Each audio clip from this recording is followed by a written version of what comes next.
নমস্কার, আপনারা দেখছেন হাই নিউজ। আমি শ্রীপর্ণা রয়েছে আপনাদের সঙ্গে। শুরু করছি আজকে নিউজ টুডে। আর শুরুতেই দেখে নেব আজকে হেডলাইন্স।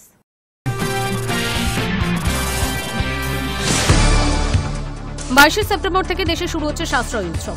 জিএসটি 2.0 কার্যকর সোমবার থেকে। রান্নাঘরে প্রয়োজনীয় জিনিসপত্র থেকে শুরু করে ইলেকট্রনিক্স, ওষুধ ও অটোমোবাইল খাতের অনেক জিনিস সস্তা হবে। মা আসছেন দুর্গা অঙ্কনে। প্রতি পদের শুভেচ্ছা মুখ্যমন্ত্রীর। শেয়ার করলেন নতুন গান। নিজের এক্স হ্যান্ডেলে 3 মিনিট 16 সেকেন্ডের মিউজিক ভিডিও পোস্ট করলেন মুখ্যমন্ত্রী। পুজোর আগে সোনার দোকানে ডাকাতি। তমলুকে সোনার দোকানে মাথায় বন্দুক ঠেকিয়ে 50 লক্ষ লুট। দোকানের কর্মচারীকে হাত পা বেঁধে এলাকা ছেড়ে চম্পট দুষ্কৃতীদের। প্রজেক্ট ফায়ারওয়ালে ভারতীয়দের মার্কিন স্বপ্নে বিরাট আঘাত ট্রাম্পের। বাড়িয়ে দিয়েছেন H-1B ভিসার দাম। মার্কিন নাগরিকদের অন্ন বাঁচাতেই নাকি এই পদক্ষেপ। বাতাসে পুজোর গন্ধ। সেজে উঠেছে শহর থেকেই শহরতলি। তবে আসানসোলের বার্নপুরে এখন বিষাদের সুর। কারণ এখানে দুর্গার আবহ নেই, বিসর্জন। দেবীপক্ষের সূচনার পুজো শুরু হয়, একই দিনে বিসর্জন হয়ে যায়। তাই পুজোর আনন্দ এখানে ফুরিয়ে যায় দ্রুতই।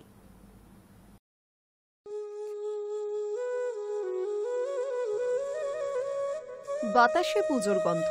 সেজে উঠছে শহর থেকে শহরতলি। তবে আসানসোলের বার্নপুরে এখন বিষাদের সুর। কারণ এখানে দুর্গার আবাহনেই বিসর্জন।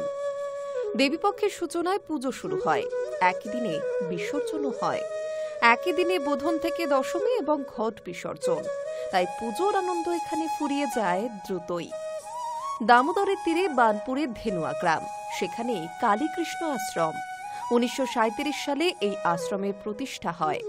আশ্রমের প্রতিষ্ঠাতা এবং সেবায়িত ছিলেন যতীন মহারাজ। 1978 সাল তার গুরুদেব তেজানন্দ ব্রহ্মচারী স্বপ্নাদেশ পেয়ে এই পুজো চালু করেছিলেন। মা এখানে আগমনী দুর্গা বলে পরিচিত। দুর্গার রূপও এখানে আলাদা। মা দুর্গা দশভুজা হলেও মহিষাসুর মর্দিনী নন। সঙ্গে নেই তার পুত্র কন্যারাও। তিনি একাই আসেন, তবে সঙ্গী তার দুই সখী জয়া ও বিজয়া। প্রথম থেকে আগমনী দুর্গার রূপ ছিল অগ্নিবর্ণা, পরে শ্বেতশুভ্র হয়ে বাসন্তী গাত্র বর্ণ। মহালয়ার ভোর থেকে পুজো শুরু হয়, একদিনেই সপ্তমী, অষ্টমী, নবমী ও দশমী। পুজো শেষে ঘট বিসর্জন। তবে মাতৃ প্রতিমা রেখে দেওয়া হয়। পুরোহিতের দাবি, বিভিন্ন আখ্যান অনুযায়ী পুজোর লোকাচারগুলি পালিত হয় এখানে। স্থানীয় সূত্রে জানা গিয়েছে, বছর 10 আগে সেবায়িত যতীন মহারাজ মারা যান। এখন পুজো চালিয়ে যাচ্ছেন গ্রামবাসীরা। একদিনের পুজোয় মেতে ওঠেন আশেপাশের বহু মানুষজন। বাইরের গ্রাম থেকেও আসেন বহু মানুষ। মিলন মেলায় পরিণত হয় গোটা এলাকা। সূর্য যত পশ্চিম দিকে হেলে পড়ে, মন বিষণ্ণ হয়ে ওঠে সকলের। চারপাশে যখন শারদোৎসবের ভরপুর মেজাজ, সেই সময়েই তাদের আনন্দে ইতি পড়ে যায়। Hi news network.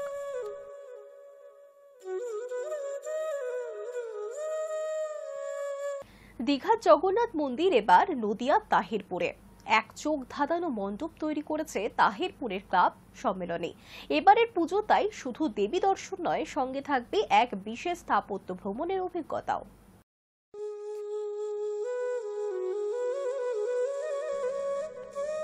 দীঘার জগন্নাথ মন্দির এবার নদিয়ার তাহিরপুরে। রবিবার মুখ্যমন্ত্রী মমতা বন্দ্যোপাধ্যায় ভার্চুয়াল পদ্ধতিতে উদ্বোধন করলেন এই পুজো। পুজোর ছুটিতে এবার জগন্নাথ ধাম দেখতে আর দীঘা যেতে হবে না। নদিয়ার তাহিরপুরেই দেখা মিলবে দীঘার মন্দিরের অনুকরণে নির্মিত এই পূজা মণ্ডপ। অবিশ্বাস্য মনে হলেও সত্যি এমনই এক চোখ ধাঁধানো মণ্ডপ তৈরি করছে তাহিরপুরের ক্লাব সম্মেলনী। ক্লাবের সেক্রেটারি কথা জানিয়েছেন যে এই বছর তাদের দুর্গাপুজোর রজত জয়ন্তী বর্ষ পদার্পণ করেছে। আর এই বিশেষ বছরে তারা দর্শনার্থীদের জন্য নিয়ে এসেছেন এক নতুন চমক। জানা গেছে, প্রাকৃতিক দুর্যোগের প্রতিবন্ধকতা উপেক্ষা করেই প্রায় 1.5 মাস ধরে এই মণ্ডপ নির্মাণে দিন রাত এক করে কাজ করছেন শিল্পীরা। মণ্ডপের কাঠামো এবং নকশায় দীঘার আসল জগন্নাথ মন্দিরের সঙ্গে সাযুজ্য রাখার চেষ্টা করা হয়েছে। এর মূল কারণ, যাতে মানুষ মণ্ডপে এসে দীঘার মন্দিরের স্বাদ পান। ক্লাবের উদ্যোক্তারা জানিয়েছেন, এবছরের পুজো নিয়ে যেদিন ক্লাবে আলোচনা শুরু হয় সেই দিনই দীঘার জগন্নাথ মন্দিরের উদ্বোধন হয়। সেই থেকেই অনুপ্রেরণা নিয়ে তারা ঠিক করেন এবারের পুজোয় এমন কিছু করবেন যা দর্শনার্থীদের কাছে স্মরণীয় হয়ে থাকবে। সেই ভাবনা থেকে জন্ম নিয়েছে নদিয়ার এই দীঘার জগন্নাথ ধাম। শারদোৎসব যত এগিয়ে আসছে ততই বাড়ছে কৌতূহল ও উন্মাদনা। এবার খুলে যাবে এই জগন্নাথ মন্দিরের দরজা, তাই তাহিরপুর পুরসভার মাঠে ভিড় উপচে পড়বে দর্শনার্থীদের, এমনটাই আশা পুজোর উদ্যোক্তাদের। ফায়ার ব্রিগেড, স্বাস্থ্যকেন্দ্র সহ বিভিন্ন ব্যবস্থা রাখছেন উদ্যোক্তারা। দর্শনার্থীরা যাতে সহজেই প্রতিমা দর্শন করতে পারেন তার জন্য ব্যবস্থা রেখেছেন ক্লাব কর্তৃপক্ষ। এবারের পুজো তাই শুধু দেবী দর্শন নয়, সঙ্গে থাকবে এক বিশেষ স্থাপত্য ভ্রমণের অভিজ্ঞতাও। Hi news network.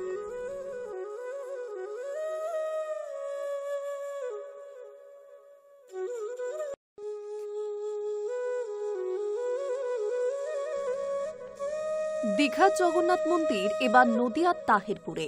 রবিবার মুখ্যমন্ত্রী মমতা বন্দ্যোপাধ্যায় ভার্চুয়াল পদ্ধতিতে উদ্বোধন করলেন এই পুজো। পুজোর ছুটিতে এবার জগন্নাথ ধাম দেখতে আর দীঘা যেতে হবে না। নদিয়ার তাহিরপুরেই দেখা মিলবে দীঘার মন্দিরের অনুকরণে নির্মিত এই পূজা মণ্ডপ। অবিশ্বাস্য মনে হলেও সত্যি এমনই এক চোখ ধাঁধানো মণ্ডপ তৈরি করছে তাহিরপুরের ক্লাব সম্মেলনী। ক্লাবের সেক্রেটারি কথা জানিয়েছেন যে এই বছর তাদের দুর্গাপুজোর রজত জয়ন্তী বর্ষ পদার্পণ করেছে, আর এই বিশেষ বছরে তারা দর্শনার্থীদের জন্য নিয়ে এসেছেন এক নতুন চমক। জানা গেছে প্রাকৃতিক দুর্যোগের প্রতিবন্ধকতা উপেক্ষা করেই প্রায় 1.5 মাস ধরে এই মণ্ডপ নির্মাণে দিন রাত এক করে কাজ করছেন শিল্পীরা। মণ্ডপের কাঠামো এবং নকশায় দীঘার আসল জগন্নাথ মন্দিরের সঙ্গে সাযুজ্য রাখার চেষ্টা করা হয়েছে। এর মূল কারণ যাতে মানুষ মণ্ডপে এসে দীঘার মন্দিরের স্বাদ পান। ক্লাবের উদ্যোক্তারা জানিয়েছেন এবছরের পুজো নিয়ে যেদিন ক্লাবে আলোচনা শুরু হয় সেই দিনই দীঘার জগন্নাথ মন্দিরের উদ্বোধন হয়। সেই থেকেই অনুপ্রেরণা নিয়ে তারা ঠিক করেন এবারের পুজোয় এমন কিছু করবেন যা দর্শনার্থীদের কাছে স্মরণীয় হয়ে থাকবে। সেই ভাবনা থেকে জন্ম নিয়েছে নদিয়ার এই দীঘার জগন্নাথ ধাম। শারদোৎসব যত এগিয়ে আসছে ততই বাড়ছে কৌতূহল ও উন্মাদনা। এবার খুলে যাবে এই জগন্নাথ মন্দিরের দরজা, তাই তাহিরপুর পুরসভার মাঠে ভিড় উপচে পড়বে দর্শনার্থীদের, এমনটাই আশা পুজোর উদ্যোক্তাদের। ফায়ার ব্রিগেড, স্বাস্থ্যকেন্দ্র সহ বিভিন্ন ব্যবস্থা রাখছেন উদ্যোক্তারা। দর্শনার্থীরা যাতে সহজেই প্রতিমা দর্শন করতে পারেন তার জন্য ব্যবস্থা রেখেছেন ক্লাব কর্তৃপক্ষ। এবারের পুজো তাই শুধু দেবী দর্শন নয়, সঙ্গে থাকবে এক বিশেষ স্থাপত্য ভ্রমণের অভিজ্ঞতাও। Hi news network.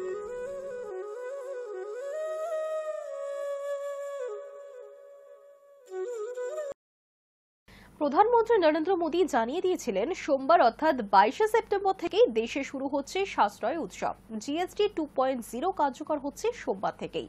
রান্নাঘরে প্রয়োজনীয় জিনিসপত্র থেকে শুরু করে ইলেকট্রনিক্স, ওষুধ, অটোমোবাইল খাতের অনেক জিনিসই এবার সস্তায় পাওয়া যাবে।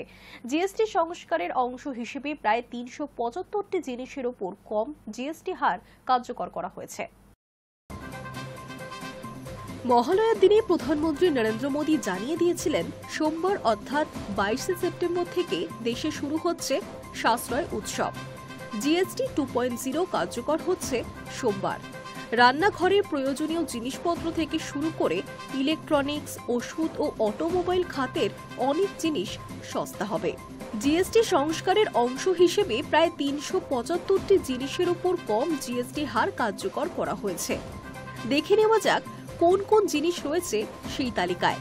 কেন্দ্রীয় অর্থমন্ত্রী নির্মলা সীতারামন বলেছেন জিএসটি কাউন্সিল 4টি জিএসটি স্ল্যাব 5%, 12%, 18% এবং 28% সরিয়ে 2 স্তরের কাঠামো 5% এবং 18% অনুমোদন করেছে, যেখানে সিগারেট, তামাক, অ্যালকোহলের মতো বেশ কয়েকটি ক্ষতিকারক পণ্যের উপর 40% কর আরোপের প্রস্তাব করা হয়েছে।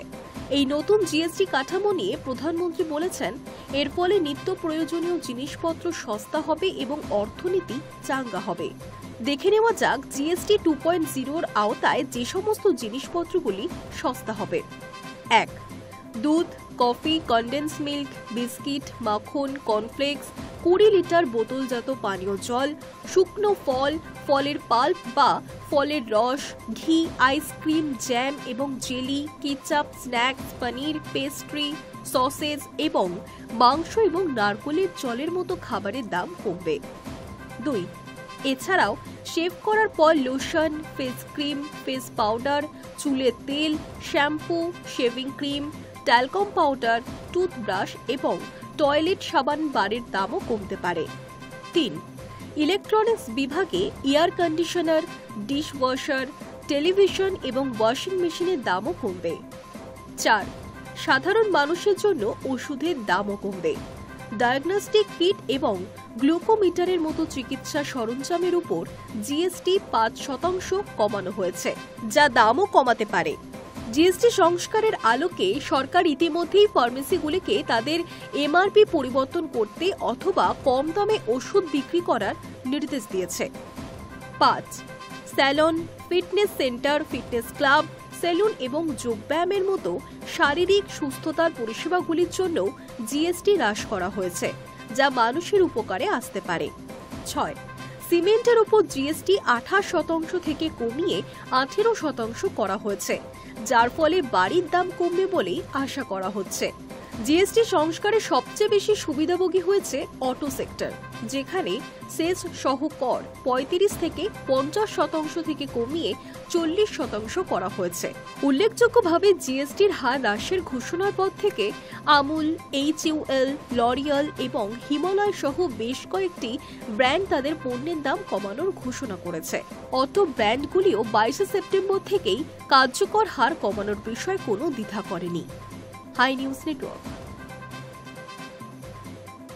আহমেদাবাদ বিমান দুর্ঘটনা পাইলটের ভুল, প্রাথমিক রিপোর্টকে দুর্ভাগ্যজনক বলল সুপ্রিম কোর্ট।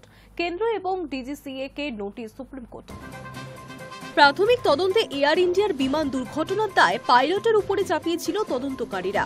সোমবার সেই তদন্ত নিয়ে প্রশ্ন তুলে পাইলটের উপর দোষ চাপানোর ঘটনাকে দুর্ভাগ্যজনক বলে মন্তব্য করল সুপ্রিম কোর্ট। এই ঘটনায় কেন্দ্রীয় সরকার ও ডিরেক্টর জেনারেল অব সিভিল অ্যাভিয়েশনকে নোটিশ পাঠিয়ে তাদের মতামত জানতে যাওয়া হয়েছে আদালতের তরফে। গত 22 জুন ভয়াবহ দুর্ঘটনার কবলে পড়ে লন্ডনগামী এয়ার ইন্ডিয়ার বিমান। আহমেদাবাদ বিমানবন্দরে রানওয়ে ছাড়ার পরপরই একটি মেডিকেল কলেজের হোস্টেলে আছড়ে পড়ে সেটি। দুর্ঘটনার জেরে মৃত্যু হয় 260 জনের। মর্মান্তিক এই দুর্ঘটনার পর গত জুলাই মাসে এয়ারক্রাফট অ্যাক্সিডেন্ট ইনভেস্টিগেশন ব্যুরো দুর্ঘটনার প্রাথমিক রিপোর্ট প্রকাশ করে, যেখানে দাবি করা হয় বিমানের জ্বালানি সুইচ হঠাৎই বন্ধ হয়ে গিয়েছিল। দুর্ঘটনার আগে ককপিটে থাকা দুই পাইলটের কথোপকথন সামনেও আসে, যেখানে একজন পাইলট বলছেন, কেন তুমি বন্ধ করলে? উত্তরে অন্যজন বলেন, আমি করিনি। এই দুর্ঘটনার প্রেক্ষিতে শীর্ষ আদালতে দায়ের হয়েছিল জনস্বার্থ মামলা, যেখানে মামলাকারীর আবেদন ছিল প্রাথমিক তদন্ত রিপোর্টে বহু তথ্য গোপন করা হয়েছে। জ্বালানি সুইচের সমস্যা ও যান্ত্রিক ত্রুটির ঘটনাগুলি এড়িয়ে যাওয়া হয়েছে, এমনকি প্রাথমিক তদন্তে পাইলটের দিকেই দুর্ঘটনার দায় চাপানোর চেষ্টা হয়েছে। ফলে আদালতের নজরদারিতে নিরপেক্ষভাবে দুর্ঘটনার তদন্ত হোক। সোমবার বিচারপতি সূর্যকান্ত এবং বিচারপতি এন.কে. সিং এর বেঞ্চে এই মামলার শুনানি চলাকালীন বিচারপতি বলেন, দুর্ঘটনায় পাইলটদের ত্রুটির দিকে ইঙ্গিত করা দুর্ভাগ্যজনক ও দায়িত্বজ্ঞানহীন। আগামীকাল যদি কোনো পাইলটের দিকে আঙুল তোলা হয় তবে তার পরিবার সমস্যায় পড়বেন। এরপর চূড়ান্ত রিপোর্টে যদি দেখা যায় তাদের তরফে কোনো ত্রুটি নেই, তখন কি হবে? এরপরই এই ইস্যুতে কেন্দ্রীয় সরকার ও ডিজিসিএ কে নোটিশ পাঠিয়ে তাদের মতামত জানতে চেয়েছে আদালত। উল্লেখ্য, দুর্ঘটনাগ্রস্ত ওই বিমানের প্রস্তুতকারী সংস্থা ছিল বোয়িং। এই সংস্থার একাধিক বিমান এর আগেও দুর্ঘটনার কবলে পড়েছে। ফলে দুর্ঘটনার নেপথ্যে উঠে আসে বোয়িং এর যান্ত্রিক গোলযোগের তত্ত্ব। তবে তদন্তে প্রাথমিক রিপোর্ট সামনে আসার পর কিছুটা হলেও স্বস্তি পেয়েছে বোয়িং। দুর্ঘটনার এতদিন পেরিয়ে গেলেও এখনো স্পষ্ট নয় আসল কারণ, যার জেরে আদালতে গুরুত্বপূর্ণ প্রশ্ন উত্থাপন করেছেন মামলাকারী পক্ষের আইনজীবী প্রশান্ত ভূষণ। তিনি বলেন, এত ভয়াবহ দুর্ঘটনার পর 100 দিনের বেশি পেরিয়ে গিয়েছে, তবে এখনো পর্যন্ত স্পষ্ট রিপোর্ট আসেনি। যা এসেছে তা প্রাথমিক রিপোর্ট, না কোনো উপযুক্ত পদক্ষেপ নেওয়া হয়েছে, যার অর্থ এখনো যারা বোয়িং বিমানে যাত্রা করছেন তারা সকলেই ঝুঁকির মধ্যে রয়েছেন। High news network.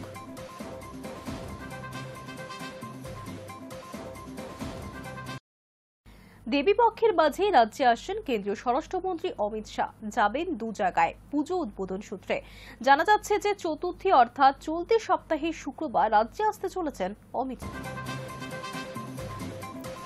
শাহের হাত ধরে উদ্বোধন হবে সজলের পুজোর। দেবীপক্ষের মাঝেই রাজ্যে আসছেন কেন্দ্রীয় স্বরাষ্ট্রমন্ত্রী অমিত শাহ। যাবেন দু জায়গায় পুজো উদ্বোধনে। সূত্রের খবর, চতুর্থী অর্থাৎ চলতি সপ্তাহে শুক্রবার রাজ্যে আসতে চলেছেন কেন্দ্রীয় স্বরাষ্ট্রমন্ত্রী। সেদিন দুপুরের মধ্যে কলকাতায় ঢুকে পড়বেন তিনি। তারপর এখনো পর্যন্ত নির্ধারিত কর্মসূচি অনুযায়ী যাবেন দুই জায়গায়, একদিকে সন্তোষ মিত্র স্কোয়ার, অন্যদিকে ইজেড সিসির দুর্গাপুজো। বলে রাখা ভালো, রাজনৈতিক মহলে সন্তোষ মিত্র স্কোয়ারের পুজো বিজেপি নেতা সজল ঘোষের পুজো বলেই খ্যাত। কারণ এই পুজোর প্রধান উদ্যোক্তাও তিনি। প্রতি বছর পুজোয় থিমের দিক থেকে চমক দিয়েছেন সজল। কখনো বানিয়েছেন রাম মন্দির, কখনো আবার বানিয়েছেন লালকেল্লা। তবে এবার পুজোর থিম আরও এক ধাপে গিয়ে 90তম বর্ষে পা দিয়ে সন্তোষ মিত্র স্কোয়ারের থিম অপারেশন সিন্দুর, যা এবার উদ্বোধন হতে চলেছে স্বরাষ্ট্রমন্ত্রী অমিত শাহের হাত ধরে। বিজেপি সূত্রে খবর, সজলের পুজো উদ্বোধনের পাশাপাশি ওই দিন ইজেড সিসির দুর্গাপুজো উদ্বোধন করতে চলেছেন শাহ। পশ্চিমবঙ্গ সাংস্কৃতিক মঞ্চ নামে একটি সংগঠনের দ্বারা সেখানে পুজোর আয়োজন করা হয়েছে। সরাসরি বিজেপির দুর্গাপুজো না হলেও সেই পুজো আয়োজন সমস্ত রকম দায়িত্ব থেকেছেন বিজেপি নেতারাই। এমনকি খুঁটি পুজোর দিনও গোটা দিন পুজো আয়োজনের কাজে ইজেড সিসিতেই কাটিয়েছেন বঙ্গ বিজেপির রাজ্য সভাপতি সমীক ভট্টাচার্য। বলে রাখা ভালো, এই পুজো শুরুটা একসময় তৃণমূল, পরে বিজেপি, তারপর আবার তৃণমূলে ফেরত যাওয়া মুকুল রায়ের হাত ধরেই। একাংশ বলেন তিনি বিজেপিতে থাকাকালীন তার পরামর্শেই এই পুজো শুরু করে বঙ্গ বিজেপি। তখন দলের রাজ্য সভাপতি ছিল দিলীপ ঘোষ। কিন্তু 2 বছর টানা পুজো হঠাৎ করেই থেমে যায়। চলতি বছর আবার সেখানে ঘুর পথে পুজোর আয়োজন করেছে বিজেপি। অবশ্যই দুটি যে একেবারে চূড়ান্ত এমন নয়। সূচিতে পরিবর্তন ঘটলে আরও একটি পুজো উদ্বোধনে যাওয়ার সম্ভাবনা রয়েছে শাহের। Hi news network. প্রজেক্ট ফায়ারওয়ালে ভারতীয়দের মার্কিন স্বপ্নে বিরাট আঘাত এনেছেন ট্রাম্প। বাড়িয়ে দিয়েছেন H-1B ভিসার দাম। মার্কিন নাগরিকদের অন্ন বাঁচাতেই নাকি এই পদক্ষেপ। প্রজেক্ট ফায়ারওয়ালে ভারতীয়দের মার্কিন স্বপ্নে বিরাট আঘাত এনেছেন ট্রাম্প। বাড়িয়ে দিয়েছেন H-1B ভিসার দাম। মার্কিন নাগরিকদের অন্ন বাঁচাতেই নাকি এই পদক্ষেপ। কিন্তু নিজেদের নতুন এই দামের হাত থেকে বাঁচাতে উঠে পড়ে লেগেছেন মার্কিন মুলুকে কর্মরত ভারতীয়রা। H-1B ভিসার উপর $1 লক্ষ মার্কিন ডলার ফি আরোপের নির্দেশ আসার পরেই অ্যামাজন এবং মাইক্রোসফটের মতো বড় তথ্য প্রযুক্তি সংস্থাগুলি রবিবার সকাল 9:31 মধ্যে বিদেশে থাকা কর্মীদের আমেরিকায় ফিরে আসার নির্দেশ দিয়েছে। এর ফলে জরিমানা এড়াতে অনেকেই তাড়াহুড়ো করে বুকিং শুরু করেন। তখনই হঠাৎ ভারত থেকে আমেরিকার বিমানের টিকিটের ভাড়া বেড়ে যায় রবিবার। ট্রাম্পের নির্দেশের পরেই বিমানের ভাড়া প্রায় 40,000 টাকা থেকে বেড়ে 80,000 টাকা হয়ে যায়। জানা গিয়েছে এর পেছনে হাত রয়েছে 4chan বলে এক অনলাইন ফোরামে।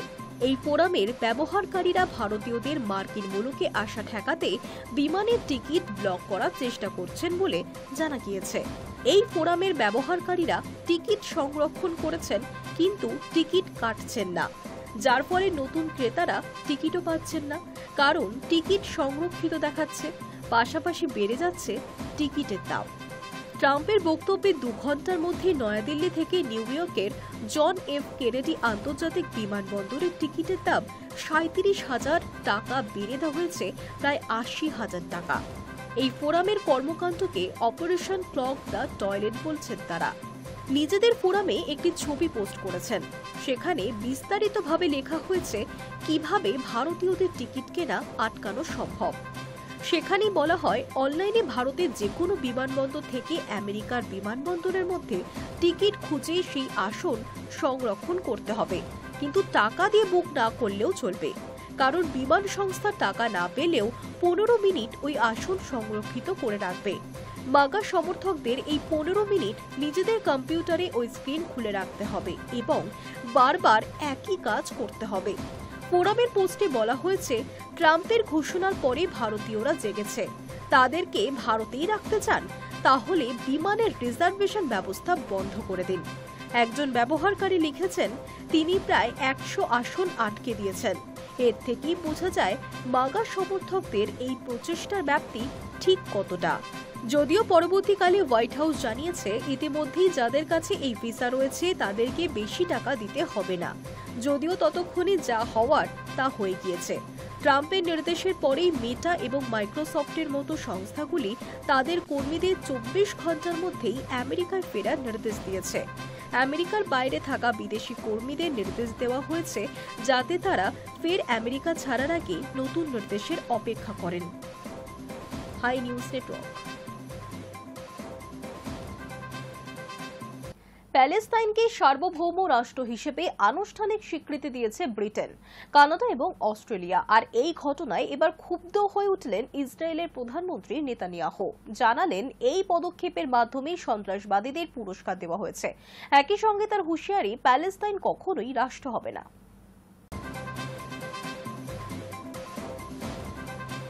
রবিবার প্যালেস্টাইনকে সার্বভৌম রাষ্ট্র হিসেবে আনুষ্ঠানিক স্বীকৃতি দিয়েছে ব্রিটেন, কানাডা এবং অস্ট্রেলিয়া। এছাড়া ফ্রান্স, বেলজিয়াম সহ একাধিক দেশ জানিয়ে দিয়েছে তারা প্যালেস্টাইনকে রাষ্ট্রের স্বীকৃতি দেবে। এই ঘটনায় এবার তেলে বেগুনে জ্বলে উঠলেন ইসরায়েলের প্রধানমন্ত্রী বেঞ্জামিন নেতানিয়াহু। জানালেন এই পদক্ষেপের মাধ্যমে সন্ত্রাসবাদীদের পুরস্কার দেওয়া হলো। একই সঙ্গে তার হুঁশিয়ারি, প্যালেস্টাইন কখনোই রাষ্ট্র হবে না। বন্ধু দেশগুলি প্যালেস্টাইনকে রাষ্ট্র হিসেবে স্বীকৃতি দেওয়ার পর পাল্টা তোপ দাগেন নেতানিয়াহু। তিনি বলেন, প্যালেস্টাইনকে রাষ্ট্রের স্বীকৃতি দেওয়া অত্যন্ত বিপজ্জনক পদক্ষেপ। ইসরায়েল রাষ্ট্রসংঘে এই পদক্ষেপের বিরুদ্ধে অবশ্যই প্রতিক্রিয়া দেবে। মন্ত্রিসভার বৈঠকের পর এই বিষয়ে পরবর্তী সিদ্ধান্ত নেওয়া হবে। এর সঙ্গে তিনি যোগ করেন, যারা প্যালেস্টাইনকে মান্যতা দিচ্ছে তারা আসলে সন্ত্রাসবাদীদের পুরস্কার দিচ্ছে। তবে স্পষ্টভাবে জানিয়ে দিচ্ছি, প্যালেস্টাইন কখনোই রাষ্ট্র হতে পারবে না। ইসরায়েল হামাস সংঘর্ষ কার্যত একতরফা। এখনো হামাসের কাছে কিছু ইসরায়েলি পণবন্দী থাকলেও গাজার বেঞ্জামিন নেতানিয়াহু সেনার ধ্বংসযজ্ঞের কাছে তার নিতান্ত সামান্য ঘটনা। এটি পরিসংখ্যান বলছে, এখনো পর্যন্ত গাজায় ইসরায়েলি হামলায় মৃত্যু হয়েছে 64,000 মানুষের। এছাড়াও লক্ষ লক্ষ মানুষের গৃহহীন দুর্ভিক্ষে মারা যাচ্ছেন তারা। এই অবস্থার মধ্যেও বিশ্বের একাধিক দেশ প্যালেস্টাইনকে সার্বভৌম রাষ্ট্রের স্বীকৃতি দিয়েছে। রাষ্ট্রসংঘের 193টি দেশের মধ্যে প্যালেস্টাইনকে রাষ্ট্রের মর্যাদা দিয়েছে ভারত সহ 145টি দেশ। সেই তালিকায় এবার যুক্ত হল ব্রিটেন, কানাডা এবং অস্ট্রেলিয়া। এক্স হ্যান্ডেলে একটি পোস্টে ব্রিটেনের প্রধানমন্ত্রী কেইর স্টারমার বলেন, মধ্যপ্রাচ্যে ক্রমবর্ধমান ভয়াবহতার মুখে আমরা শান্তি এবং দ্বিরাষ্ট্র সমাধানের সম্ভাবনাকে বাঁচিয়ে রাখার জন্য কাজ করছি, যার অর্থ একটি নিরাপদ এবং সুরক্ষিত ইসরায়েল এবং প্যালেস্টাইন রাষ্ট্র। স্টারমার আরও যোগ করেন, শান্তি এবং দ্বিরাষ্ট্র সমাধানের আশা পুনরুজ্জীবিত করতে এই মহান দেশের প্রধানমন্ত্রী হিসেবে আমি স্পষ্টভাবে বলছি, ব্রিটেনে আনুষ্ঠানিকভাবে প্যালেস্টাইনকে রাষ্ট্র হিসেবে স্বীকৃতি দিচ্ছে। একইভাবে প্যালেস্টাইনকে একটি সার্বভৌম রাষ্ট্র হিসেবে আনুষ্ঠানিক স্বীকৃতির কথা জানিয়েছে কানাডা এবং অস্ট্রেলিয়া। High news network. ফের কাবুলিওয়ালা দেশের দখল চান মার্কিন প্রেসিডেন্ট ডোনাল্ড ট্রাম্প। যদিও মার্কিন প্রেসিডেন্টের এই আবদারকে মোটেই পাত্তা দিচ্ছে না তালিবান। আফগানিস্তানের মাটির 1 ইঞ্চি নিয়েও কোনো সমঝোতা হবে না বলে জানা যাচ্ছে তালিবানের তরফে। পরে একই কথা জানানো হয়েছে এক সরকারি বিবৃতির মাধ্যমে। দীর্ঘ রক্তক্ষয়ী সংগ্রামের পর 2021 সালে আফগানিস্তান ছেড়েছিল মার্কিন সেনা। তবে মাত্র 4 বছরের ব্যবধানে ফের কাবুলিওয়ালা দেশের দখল চান মার্কিন প্রেসিডেন্ট ডোনাল্ড ট্রাম্প। যদিও মার্কিন প্রেসিডেন্টের এহেন আবদারকে মোটেই পাত্তা দিচ্ছে না তালিবান, তাদের প্রতিরক্ষা বিভাগের তরফে সাফ জানিয়ে দেওয়া হয়েছে, আফগানিস্তানের মাটির 1 ইঞ্চি নিয়েও কোনো সমঝোতা হবে না। পরে একই কথা জানানো হয় এক সরকারি বিবৃতির মাধ্যমে। গত বৃহস্পতিবার ট্রাম্প প্রশাসনের তরফে জানানো হয়েছিল, ডোনাল্ড ট্রাম্প দীর্ঘদিন ধরে চান আফগানিস্তানের বাগরাম বায়ুসেনা ঘাঁটি ফেরত পেতে। ট্রাম্পের দাবি অনুযায়ী চীনের আধিপত্য রুখতে কূটনৈতিক দিক থেকে এই ঘাঁটি অত্যন্ত গুরুত্বপূর্ণ। আমরা তালিবানকে বিনামূল্যে এই বিমান ঘাঁটি বিলিয়ে এসেছি। আফগানিস্তানে ফেলে আসা প্রতিটি জিনিস আবার আমাদের বুঝে নেওয়া উচিত। ট্রাম্প আরও জানান, এই বায়ুসেনা ঘাঁটি বিশ্বের সবচেয়ে বড় ঘাঁটি। এর রানওয়ের দৈর্ঘ্য 3600 মিটার। কার্গো বিমান থেকে সমস্ত বোমারু বিমান এখানে অবতরণ করতে পারে। পাশাপাশি এমন জায়গায় অবস্থিত যেখান থেকে মাত্র 1 ঘন্টার দূরত্বে চীন পরমাণু মিসাইল তৈরি করে। অর্থাৎ চীন সহ পুরো দক্ষিণ পূর্ব এশিয়াকে নজরে রাখতে সামরিক দিক থেকে আমেরিকার জন্য গুরুত্বপূর্ণ এই ঘাঁটি। শুধু তাই নয়, এই অঞ্চলে মার্কিন সেনা ঘাঁটি গাড়লে প্রতিদ্বন্দ্বী রাশিয়ার উপরেও নজর রাখা সহজ হবে। তবে প্রথম থেকে ট্রাম্পের এই অন্যায় আবদার মেনে নেয়নি তালিবান। বিদেশ মন্ত্রক সাফ জানিয়েছিল আফগানিস্তানে ফের মার্কিন সেনাকে মেনে নেবে না তারা। এবার আরও গর্জে উঠে আফগানিস্তানের প্রতিরক্ষা প্রধান ফসিউদ্দিন ফিতরত বলেন যে রাজনৈতিক সমঝোতার মাধ্যমে কেউ আমাদের ঘাঁটি কেড়ে নিতে চাইছে, কিন্তু আফগানিস্তানের জমি নিয়ে কোনো চুক্তি হবে না, আমরা মোটেই তা চাই না। পরে বিবৃতি দিয়ে তালিবান সরকার জানায় সে দেশের স্বাধীনতা এবং অখণ্ডতা বজায় রাখাই মূল উদ্দেশ্য তাদের। Hi news network. News today এখনকার মতো এই পর্যন্তই। দেখতে থাকুন হাই নিউজ, নিরপেক্ষ।